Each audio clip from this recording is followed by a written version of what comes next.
అందరికీ praise the lord. ఈ వీడియోలో దావీదు రాజుగా అవుట చూసుకుందాం. ఈ వీడియో చూసే ముందు కింద డిస్క్రిప్షన్‌లో ఇచ్చిన లింక్ ద్వారా దావీదు వీడియో పార్ట్ 1 చూసి ఈ వీడియో చూడండి.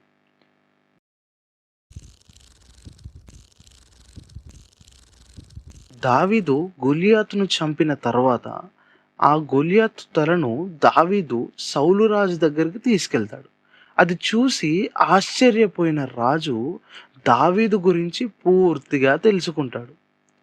ఈ విషయమంతా తెలుసుకున్న రాజ్య ప్రజలు దావీదు మరియు సౌలు రాజ్యంలోకి వస్తుండగా ఆ స్త్రీలు సంగీతము వాయించుచు సౌలు వేల కొలదియు దావీదు 10,000 కొలదియు శత్రువులను హతము చేసిరని పాడగా సౌలుకు బాగా కోపం వస్తుంది. నా తరువాత రాజ్యమును దావీదు తీసుకొనునేమో అని ఇంకా కోపం వస్తుంది. ఆ తర్వాత ఒకరోజు సౌలు మీదకి మళ్ళీ దురాత్మ రాగా దావీదు వీణ వాయిస్తూ ఉండగా సౌలు ఎంతో కోపంతో దావీదు మీదకి ఈట విసురుతాడు. అలా దావీదు 2 సార్లు తప్పించుకుంటాడు. ఇలా దావీదును చంపడానికి సౌలు చాలా ప్రయత్నాలు చేస్తాడు. ఆ ప్రయత్నాలలో ఒకటి తన కుమార్తెను ఇచ్చి వివాహం చేయడం. సౌలు తన కుమార్తె అయిన మేరాబును దావీదుకు ఇచ్చి పెళ్లి చేద్దామనుకుంటాడు. కానీ తన రెండవ కుమార్తె అయిన మీకాలుకు దావీదు మీద ప్రేమ ఉండడంతో మీకాలుకు, దావీదుకు పెళ్లి చేస్తాడు. కానీ సౌలు కోరినట్టు దావీదును మీకాలు చంపక దావీదుని ఎంతో ప్రేమిస్తుంది. ఆ తరువాత సౌలు దావీదును ఎలాగైనా చంపాలి అని తన కుమారుడైన యోనాతాన్‌ను మరియు అతని సేవకులను పిలిచి దావీదును చంపమని ఆజ్ఞాపిస్తాడు. కానీ యోనాతాను మరియు దావీదు ఎంతో మంచి స్నేహితులు. యోనాతాను సౌలుకు దావీదు వలన కలిగిన మేలుల గురించి, ఆశీర్వాదం గురించి చెప్పగా సౌలు దావీదును చంపను అని మాటిస్తాడు. ఆ తర్వాత మరలా దావీదు సౌలు సన్నిధిలో సితార వాయిస్తూ ఉండగా మళ్ళీ ఈట పట్టుకొని దావీదును చంపడానికి ప్రయత్నిస్తాడు. దావీదు పారిపోయి తన ఇంటికి వెళ్తాడు. అప్పుడు సౌలు దావీదును చంపడానికి తన సేవకులను దావీదు ఇంటికి పంపగా దావీదు భార్య అయిన మీకాలు దావీదును కిటికీలో నుంచెళ్ళి పారిపోయేలా చేస్తుంది. అప్పుడు దావీదు ప్రవక్త అయిన సమూయేలు దగ్గరకు వెళ్తాడు. సౌలు దావీదు కొరకు 3 సార్లు తన సేవకులను పంపుతాడు. ఎవ్వరూ తీసుకురాలేకపోతారు.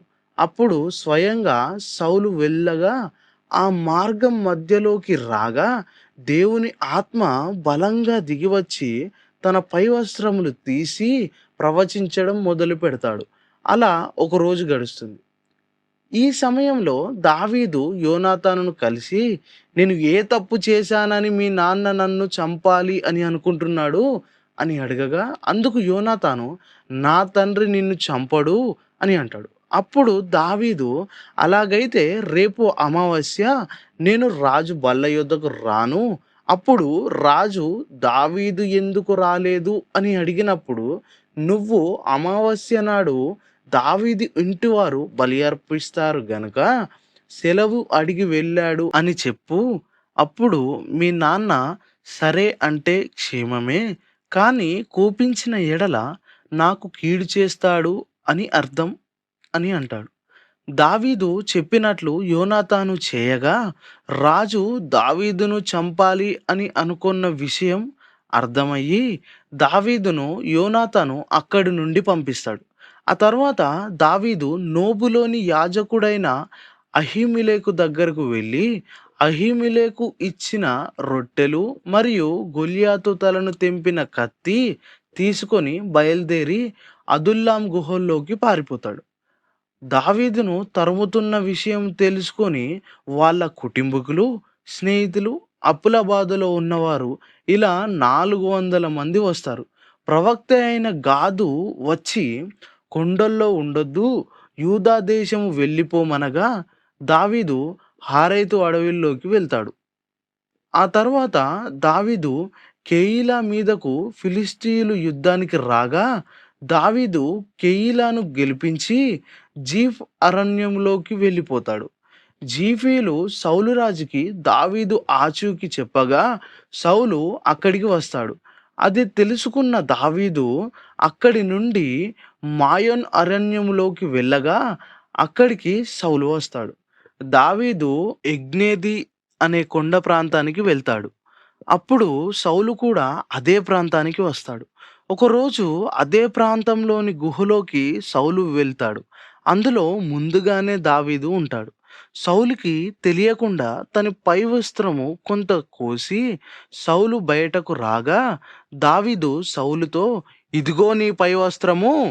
యెహోవా నిన్ను గుహలో నాకు అప్పగించెను, కానీ నిన్ను చంపలేదు. నువ్వు నన్ను చంపవచ్చితివి. మన ఇద్దరికి యెహోవా న్యాయం తీర్చును" అని అనగా, అప్పుడు సౌలు, "దావీదా నాయనా, యెహోవా నీ చేతికి నన్ను అప్పగించినా చంపక మానితివా? యెహోవా నిన్ను రాజుగా నియమించును, అది కూడా ఇజ్రాయేలు రాజుగా నియమించును. నా తరువాత నా సంతతి వారిని నీవు నిర్మూలం చేయవద్దు" అని దావీదు దగ్గర ప్రమాణం తీసుకొని సౌలు వెళ్తాడు. కొన్ని రోజులకు ప్రవక్త అయిన సమూయేలు గారు మృతి చెందగా దావీదు పారానుకు వెళ్తాడు. ఆ తర్వాత దావీదు అబిగైల్‌ను పెళ్లి చేసుకుంటాడు. ఆ తర్వాత దావీదు యెజ్రెయేలు స్త్రీ అయిన అహీనూయామును కూడా పెళ్లి చేసుకుంటాడు. కొంతకాలానికి దావీదు హకీలామన్యములో ఉన్నది తెలుసుకొని సౌలు అక్కడికి వెళ్తాడు. ఈ విషయం తెలిసిన దావీదు రాత్రి సమయమున అభిషేక్‌ని తీసుకొని సౌలు ఉన్న ప్రాంతానికి వెళ్ళి సౌలు గుడారంలోకి వెళ్ళగా అక్కడ సౌలు నిద్రలో ఉన్నది చూసి అభిషేయి, "యెహోవా నీకు సౌలును అప్పగించెను. ఈ ఈటె తీసుకొని ఒక్క పోటు పొడిచి అతన్ని చంపుతాను" అని అనగా దావీదు, "వద్దు, యెహోవాయే అతనిని చంపును" అని చెప్పి దావీదు సౌలు యొక్క నీళ్ల తిత్తిని, ఈటెను తీసుకొని కొండపైకి ఎక్కి అందరూ వినేలాగు, "నేరు కుమారుడైన అబ్నేరు, నీవు నీ యజమానికి సరిగ్గా కాపు కాయలేదు" అని తిడుతూ కేకలు వేయగా సౌలు దానిని విని, "దావీదా నాయనా, అది నువ్వేనా" అని అనగా దావీదు, "నా రాజా, ఇది నా స్వరమే. నీవు ఎందుకు నన్ను చంప వెతుకుచున్నావు" అని అడగగా సౌలు క్షమించమని అడుగుతాడు. అప్పుడు దావీదు, "నీ పనివానిలో ఒకనిని పంపి ఈ నీళ్ల తిత్తి ఈటె తీసుకొని పొమ్మనగా" సౌలు అక్కడి నుండి వెళ్ళిపోతాడు. ఆ తర్వాత కొంతకాలానికి దావీదు అమాలేకీయులతో యుద్ధం గెలిచి సిక్లగుకు వచ్చి 3 రోజుల తరువాత ఒక అమాలేకీయుడు దావీదు దగ్గరికి వచ్చి సౌలు మరియు అతని 3 కుమారులు చనిపోయారు అని చెప్పగా, అందుకు దావీదు, "ఈ విషయం నీకెలా తెలుసు" అని అడగగా ఆ వ్యక్తి, "గిల్బోవ పర్వతమునకు నేను వెళ్ళగా సౌలు తన తలత్రిప్పు చేత బహు బాధపడుతున్నాను అని చంపుమనగా, నేను చంపి అతని కిరీటమును మిగిలిన వస్తువులను తీసుకొని నన్ను ఏలినవాడైన నీ దగ్గరకు తీసుకొని వచ్చాను" అని అనెను. దావీదు ఆ వార్త విని తన వస్త్రములను చింపుకొని, "భయపడక యెహోవా అభిషేకించిన వానిని చంపుటకు నీవెలా అతని మీద చెయ్యెత్తితివి? నీవు ఎలా చంపితివి" అని అమాలేకీయుడను కొట్టి చంపించెను. దావీదు ఎంతో వేదనతో, "అయ్యయ్యో, బలాఢ్యులు పడిపోయిరి, యుద్ధ సన్నద్ధులు నశించిపోయిరి" అని ఏడ్చెను.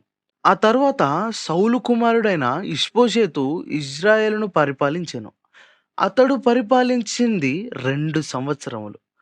ఒకరోజు రిమ్మోను కుమారులగు రేకాబు బయనాయును మంచి ఎండవేళ గోధుమలు తెచ్చెదమని వేషము వేసుకొని ఇష్బోషెతు నిద్రించుచుండగా కడుపులో పొడిచి తలను వేరు చేసి తప్పించుకొని హెబ్రోనుకు పోయిరి. అప్పటికే దావీదు హెబ్రోనును 7 సంవత్సరాల 6 నెలలు పరిపాలించాడు. వారు ఇష్బోషెతు తలను దావీదు మిందుకు తీసుకొని వచ్చి పెట్టగా మంచి వర్తమానము అనుకోని సౌలు చావు వార్త తెచ్చిన వాడిని చంపితేనే, నిర్దోషి అయిన ఇష్బోషెతు నిద్రించుచుండగా చంపిన మిమ్మల్ని లోకంలో ఉండనివ్వను అని మీరు ఎరగరా అని దావీదు ఆజ్ఞ ఇవ్వగా, వారిని చంపి వారి చేతులను కాళ్ళను నరికి వారి శవములను వ్రేలాడగట్టిరి.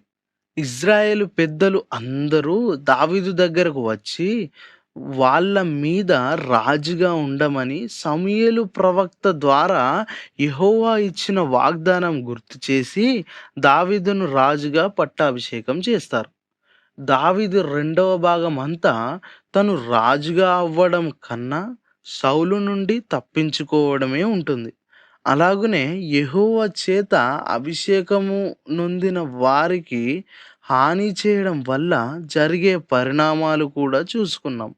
ఇప్పుడు దావీదు పరిపాలన గురించి, అతని కీర్తనల గురించి మూడవ భాగంలో చూసుకుందాం.